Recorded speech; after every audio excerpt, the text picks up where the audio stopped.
Hi friends, माझं नाव आहे प्रियंका आणि स्पेशल रेसिपीमध्ये तुम्हा सर्वांचं खूप खूप मनापासून स्वागत आहे।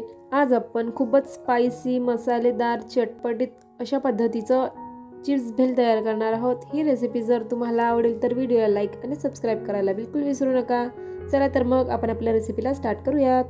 तर सर्वात अगोदर एक प्लेट चिप्स घेतलेले आहेत। हे बटाटा चिप्स आहेत, आपण जे उन्हाळ्यामध्ये तयार करून ठेवतो घरी ते चिप्स घेतलेले आहेत। यांना अगोदर तळून घ्यायचं आहे गरम तेलावर। तर तेल छान गरम झालेलं आहे, यामध्ये सर्व चिप्स टाकून घ्यायचे आहेत आणि अशा पद्धतीने तळून घ्यायचे आहेत व्यवस्थित असं। तर बघू शकता चिप्स छान तळल्या गेलेले आहेत। आपण याला झाराच्या सहाय्याने काढून घेऊया एका डिश मध्ये। तेल पूर्ण झरू द्यायचं आहे, एकही तेल राहणार नाही याची काळजी घ्यावी। तर हे तळलेले चिप्स आपण एका बाउल मध्ये काढून घेऊया। हे थंड झाले की याचे तुकडे करून घ्यायचे आहे, छोटे छोटे पीसेस मध्ये कट करून घ्यायचं आहे याला। तर अशा पद्धतीने हाताच्या सहाय्याने या चिप्सचे तुकडे करून घ्यायचे आहेत। ही रेसिपी खूप मजेदार आहे फ्रेंड्स, तुम्ही एकदा तरी नक्की ट्राय करा या पद्धतीने।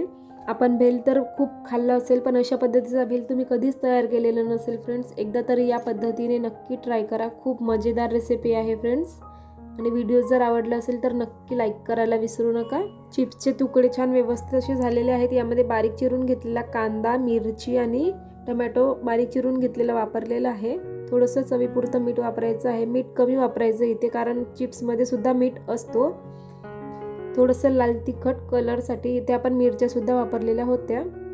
आता आपण यामध्ये थोडंसं लिंबूचा रस ओतून घ्यायचा आहे, यामुळे टेस्ट एकदम भारी येत असते। थोडंसं चाट मसाला वापरायचा आहे, यामध्ये सुद्धा मीठ असतोच।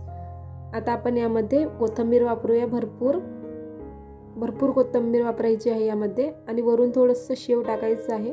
शेव टाकून झाल्यानंतर याला सर्व एकजीव करून घ्यायचं आहे हा भेल। तर अशा पद्धतीने सर्व भेल एकजीव झालेला आहे, सर्व जिन्नस एकत्र झालेले आहेत। खूपच मजेदार आणि टेस्टी रेसिपी आहे।